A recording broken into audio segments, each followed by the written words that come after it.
Hello there. Are you ready for a Yu-Gi-Oh! Top 10 that rocks? If so, stick around because you've made a solid choice. Of course, the cards on this list are more rock bottom than rock and rollin', because this is a lineup of the worst rock monsters that are the best at the best of being bad. Granmarg the Rock Monarch might have Monarch in his name, but he's used to being at the very bottom. Originally released as a Duelist League promo in early 2005, Granmarg would see wider circulation only a few days later with the Flaming Eternity set. Like the other original line of Monarchs, Granmarg is a level 6 with 2400 attack and 1000 defense. It has an Earth attribute, a Rock typing, and the number 10 spot on this list. The Monarchs are a series of cards that offset the cost of their high levels with powerful effects that activate when they're tribute summoned, or that's the idea at least. Some Monarchs have powerful effects, like the Stalos the Firestar Monarch who's been performing random hand rips in 2004's Rise of Destiny set, or Mobius the Frost Monarch who's been popping multiple back row for even longer ever since Soul of the Duelist. Both of these cards and the Monarchs at large have seen a ton of competitive play, but that doesn't save this famous archetype from minting a few scions that failed to live up to their regal aspirations.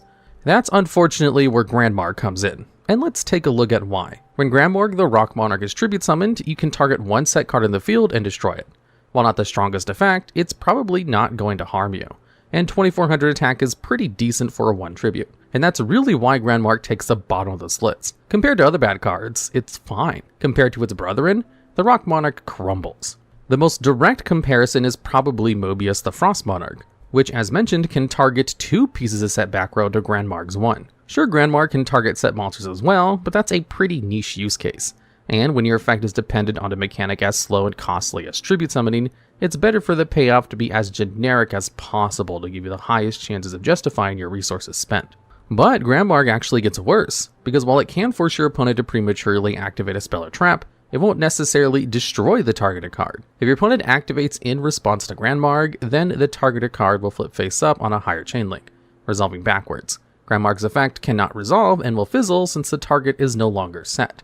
If it's a continuous trap you're trying to pop, then you're doubtfully out of luck. While Mobius encounters the same problem with back rows at targets, your odds of picking a safe target are twice as good, since you can choose twice as many cards. Rise of the Storm Monarch can place a card on the field on top of the deck, providing removal and ruin in your opponent's next draw. Caius the Shadow Monarch can banish and burn. Even Delg the Dark Monarch, who's typically right there at the bottom with Granmarg, gets his effect on any kind of summon without requiring tribute. Yeah, that's a dubious advantage since Delg's effect can banish 2 cards from your opponent's graveyard, which is good, at the cost of also milling 2 cards atop your opponent's stack, which is bad. But this is a list of bad rock monarchs, and Delg is a spellcaster, so it looks like we're splitting the monarch's trademarks terrible twosome.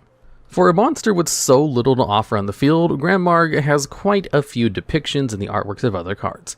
Not only does he appear in the Monarch support cards, March of the Monarchs, Domain of the True Monarchs, Return of the Monarchs, and the anime-exclusive Tribute Carnival, but he also appears in another anime-exclusive card, Organic Pile. It's got a Mega form and a Vassal form, but unfortunately squanders the royal competitive inheritance of its archetype.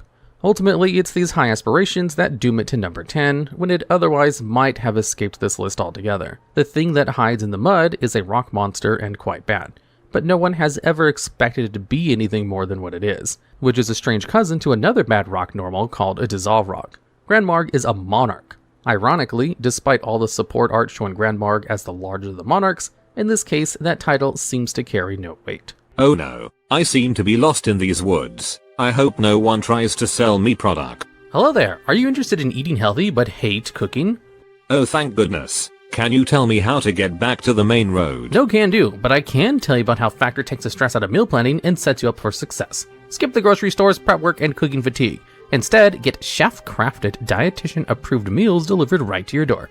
With over 35 meals to choose from per week, including options like keto, calorie smart, vegan plus veggie, and more. I just want to get home.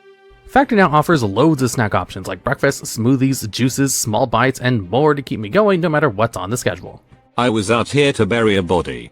Thanks to Factor75 for sponsoring today's video. Use my link to get 50% off your first Factor box and 20% off your next month of orders. After getting cut from JoJo's Bizarre Adventure for fitting the aesthetic too perfectly, Avatar the Pot was released as a level 3 Earth rock monster with 1200 attack and 1300 defense in the 2004 set Ancient Sanctuary, where it would be pretty much forgotten until way later when it managed to grab the number 9 spot on this list. Generally, cards that let you draw more cards are some of the strongest cards in Yu-Gi-Oh! but Avatar the Pot bravely breaks that mold by majorly sucking. Funnily enough, it's monster support for one of the best cards in Yu-Gi-Oh!, Pot of Greed. Banned from competitive play since 2005, a great deal of debate and controversy make the effect of this card difficult to categorically determine.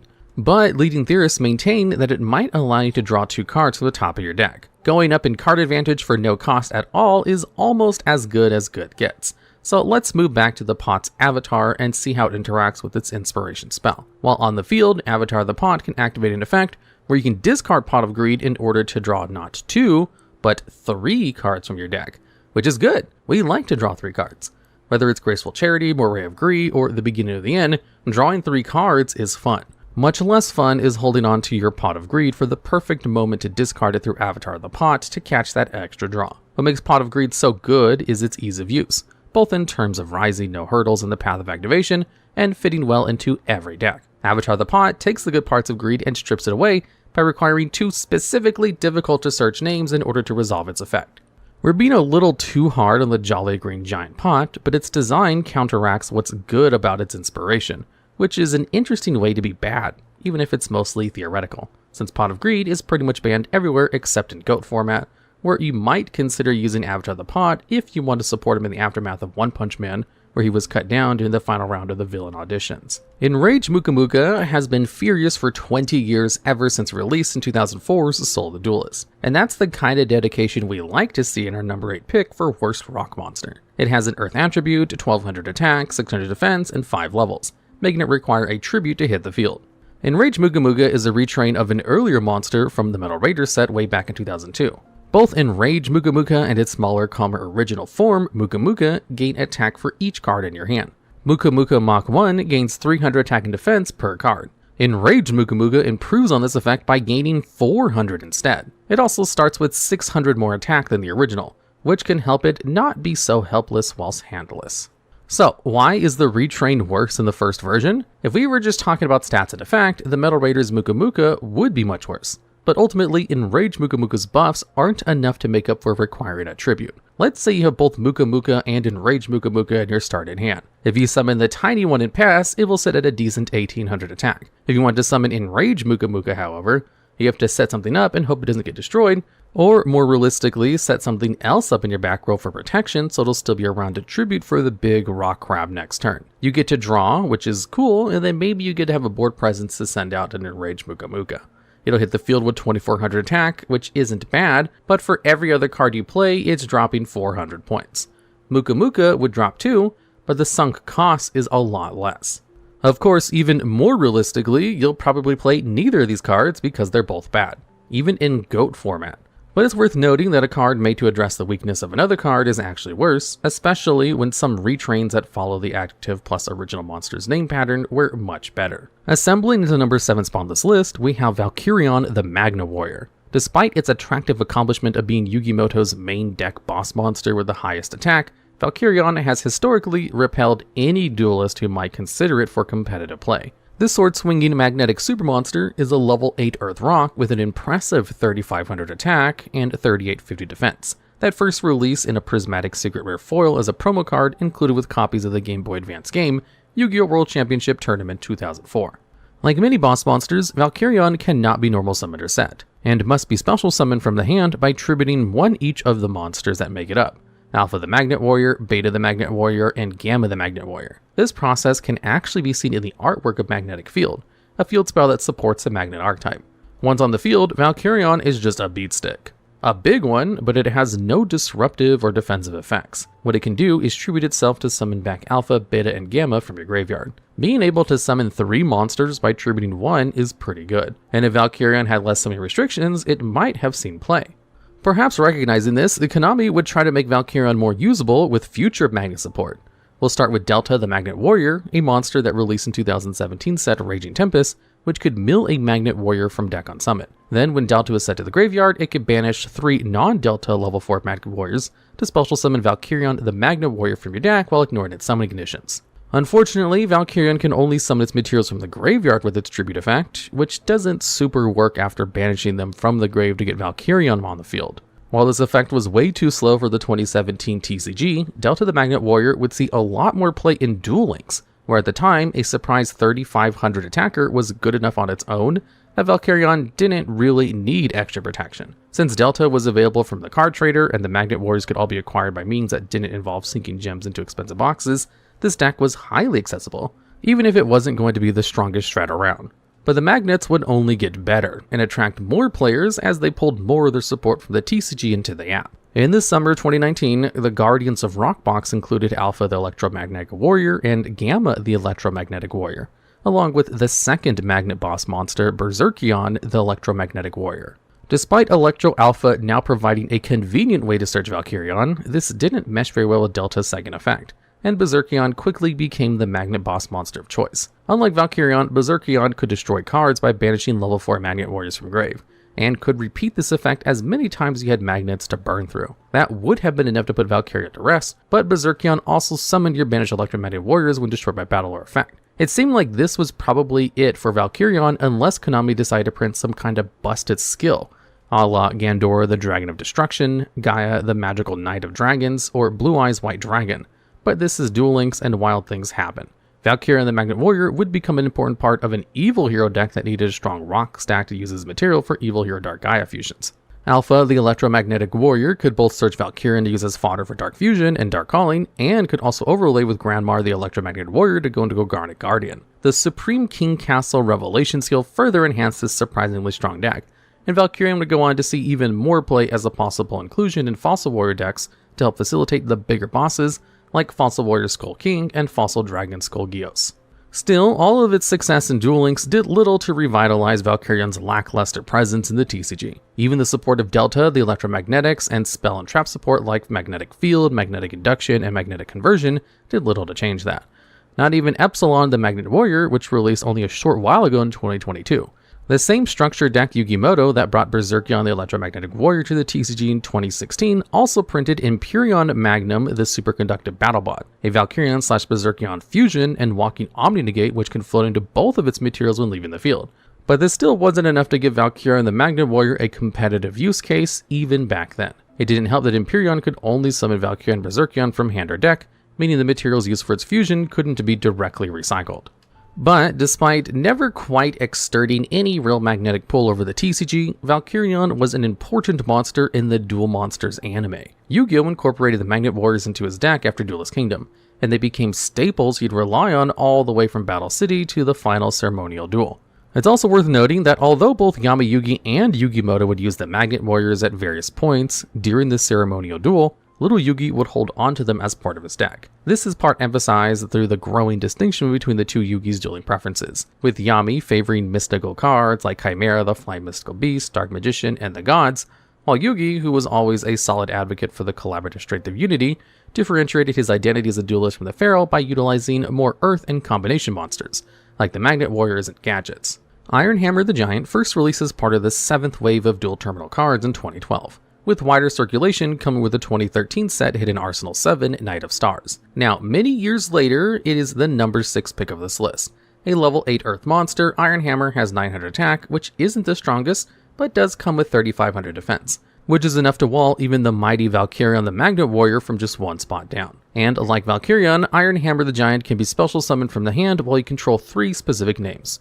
But one comparative area in which Ironhammer hammers the Magna Warrior is that Ironhammer can also be normal summoned instead. Once per turn, Ironhammer can target one of your monsters and give it the ability to attack directly, which is pretty good. What's less good about this card is that it cannot change its battle position, which makes the prospect of normal summoning it pretty painful, because the 3500 defense isn't going to help Ironhammer the Giant while it's stuck in attack mode.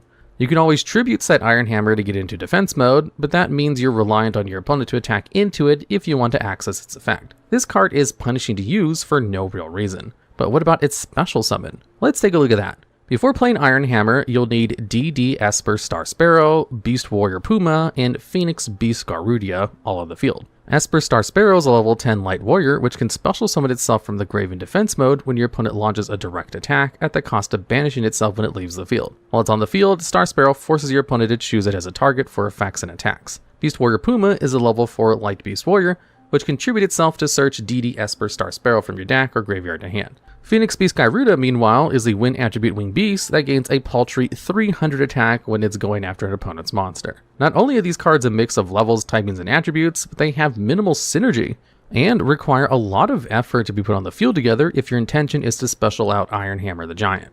But wait, they're not actually done, because there's one monster after Ironhammer, DD Jet Iron. This is a level 10 light machine and can be special summoned by attributing DD Esper Star Sparrow, Beast Warrior Puma, Phoenix Beast Garuda, and Ironhammer the Giant from your field.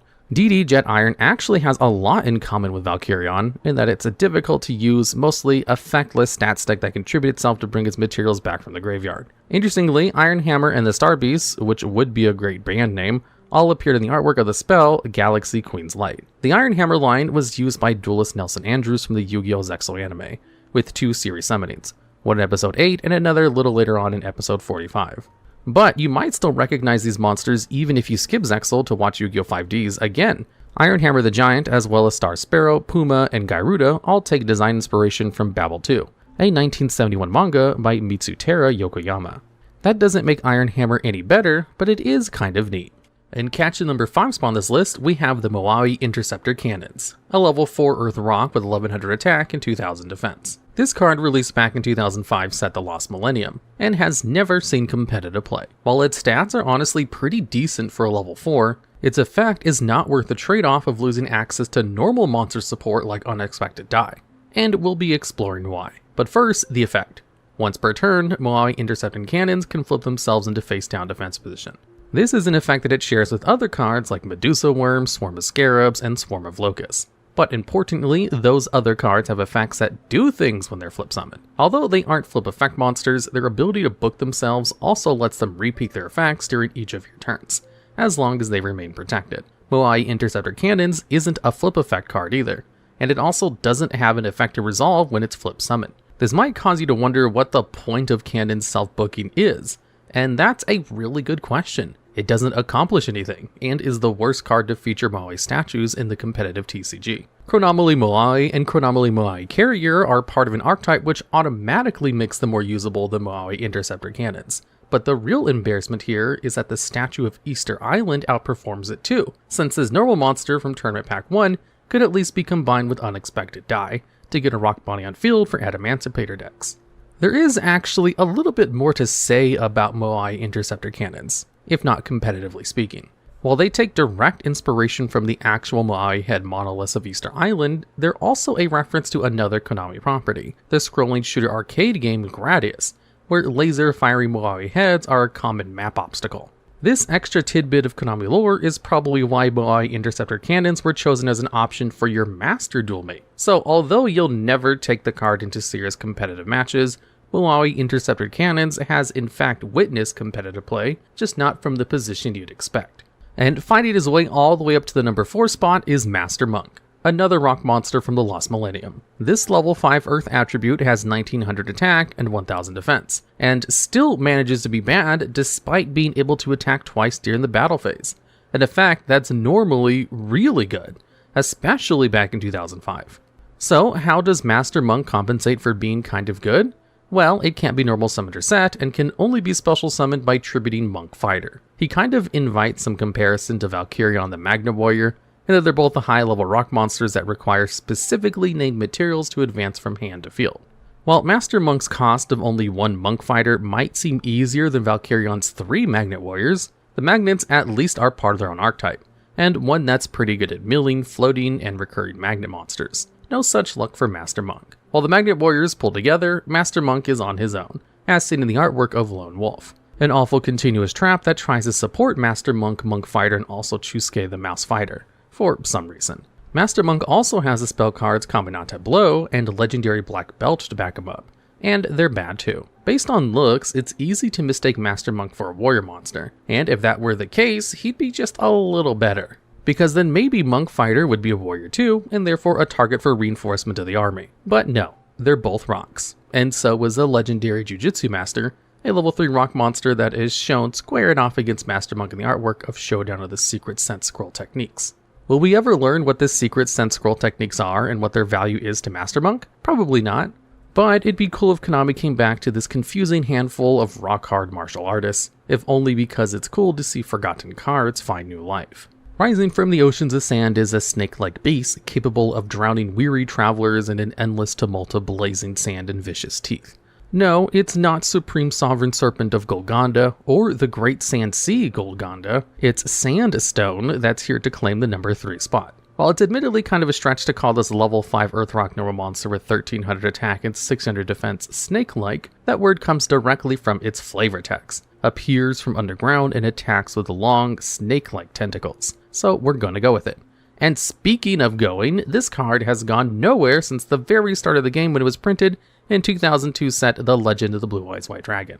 As far as one tribute rock monsters go, Sandstone is no Millennium Golem or Gemini Crystal. It's not even Stone Ogre Grotto, a card that's probably never seen a positive comparison outside of this one. Sure, Sandstone has more attack than Labyrinth Wall, but even if you put together the sum of Sandstone's attack and defense, it wouldn't even add up to the defensive strength of the Great Maze. It's actually kind of difficult to find more things to say about Sandstone in a strategic sense, which is part of why it's the only normal monster on this list. Unlike the Statue of Easter Island, you can't even unexpected die Sandstone out of the deck, because it's too high level for some reason. And even if you could, you still can't even attack over the Statue of Easter Island in defense mode. This is advanced mode tiers of bad. But that doesn't stop Sandstone from actually having a few noteworthy anime appearances to discuss. It was never part of anyone's deck, but it did appear during the Capricorp Game World arc from episode 44, the Duel Monsters anime, and as a Duel Monster spirit in the alternate dimension during episode 121 of Yu-Gi-Oh! GX. In both instances, Sandstone was an enormously menacing behemoth, far more intimidating than its stats would lead you to believe. Although it still quickly fell to Joey Wheeler's Red Eyes Black Dragon, the GX crew would opt to avoid combat with this monster, instead hiding beneath a giant rock until Sandstone eventually got bored and moved along, which is kind of a funny L for the Schoolyard crew to take. Defending the highest position on this list from a cool spot at number 2 is Armor Exe, a level 4 light rock with 2400 attack and 1000 defense from the 2003 set Magician's Force. Generally, a level 4 monster will have a max of 2000 attack. Early game staples like Mechanical Chaser, Gemini Elf, and Force Raider would eventually be crept by cards like Megalo Smasher X, Zombino, and Phantom Griffin. But it wasn't and still isn't a drastic power creep. Konami has more or less decided that monsters with more than 2000 attack will require some kind of trade-off. That might come as cost of tributes for monsters with higher levels, or in summoning restrictions, or with effects that make the cards in question worse on the field. That last stipulation is what makes Armor Exe bad despite its temptingly high attack stat of 2400. The sad truth is that you probably won't get to attack with Armor Exe even if you're brave enough to take a chance on it, because whether it's normal, flipped, or special summoned, Armor Exe is afflicted with summoning sickness, which won't allow it to attack until your next turn. But you'll have to do more than just wait if you want to effectively utilize Armor Exe, because during your opponent's standby phase, it will destroy itself unless you consume a spell counter from somewhere on your side of the field. This really hurts Armor Exe's usability, and to see why, let's compare it to two low-level, high-attacking contemporaries, Dark Elf and Jirai Gumo. While Dark Elf has less attack than Armor Exe, her only downside is that you must pay 1000 life points to attack. If you don't attack, then you don't have to pay.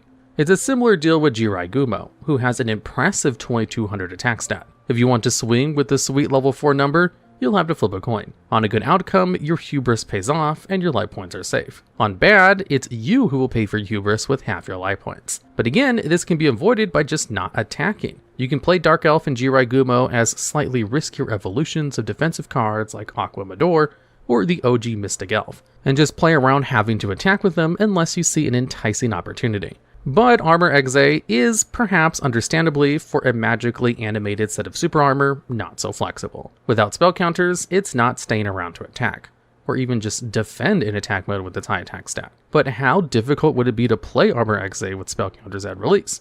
Well, you had some options in the Magician's Force set, including iconic cards like Royal Magical Library and Breaker the Magical Warrior.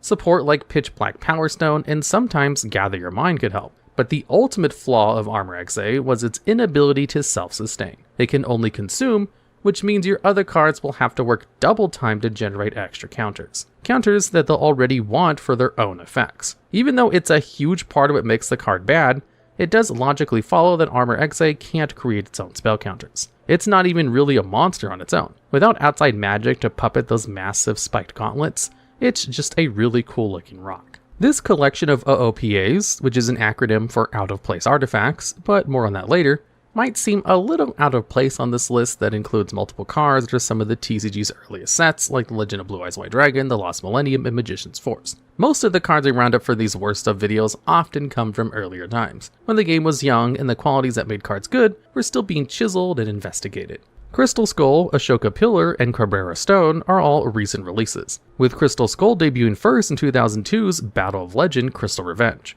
while the rest came out in the 2024 set Maze of Millennia.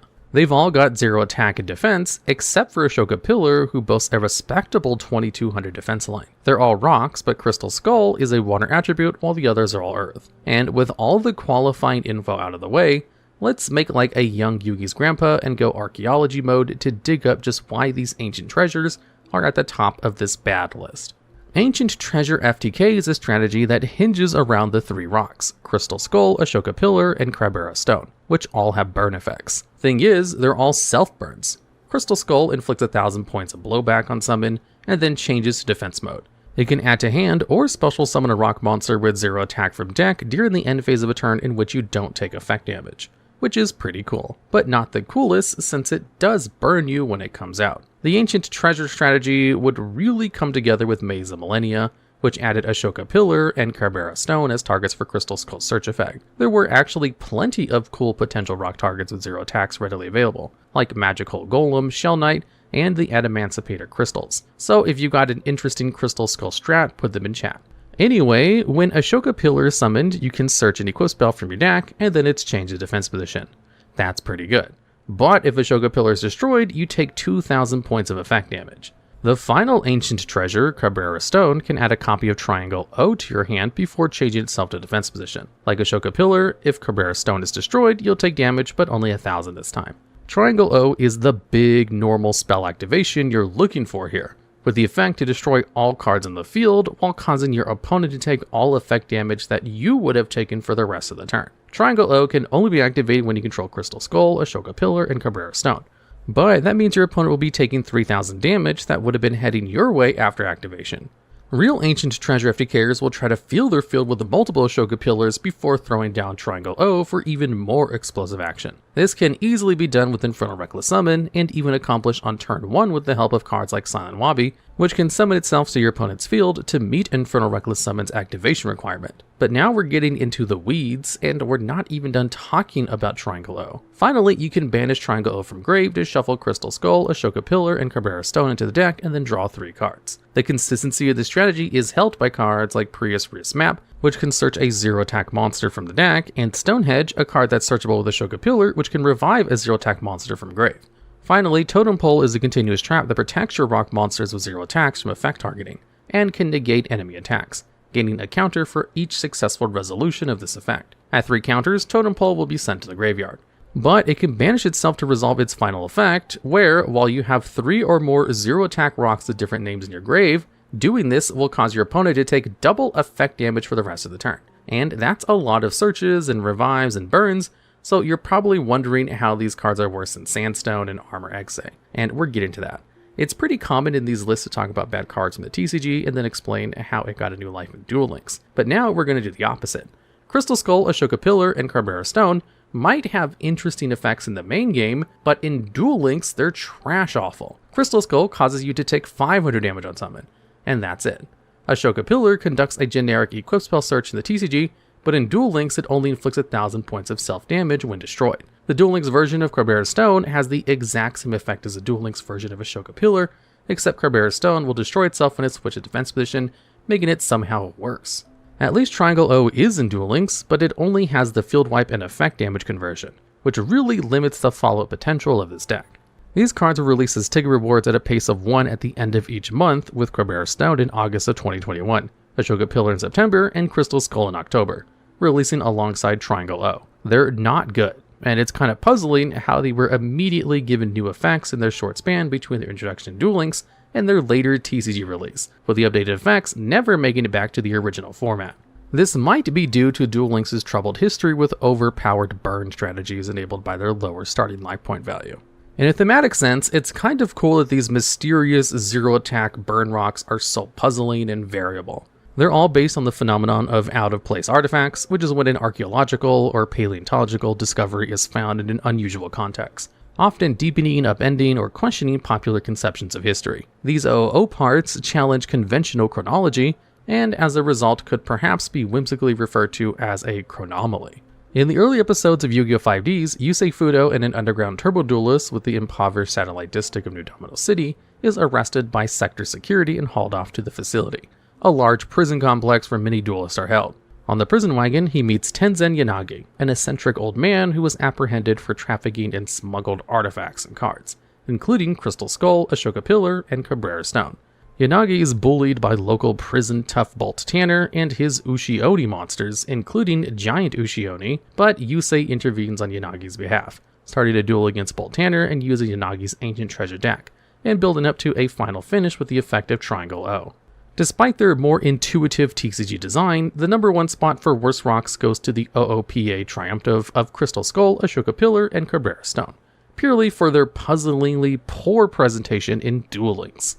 Alright, and that's the list. If you know of any cards we may have missed, or have ideas for future videos just like this one, please let us know down in the comments below.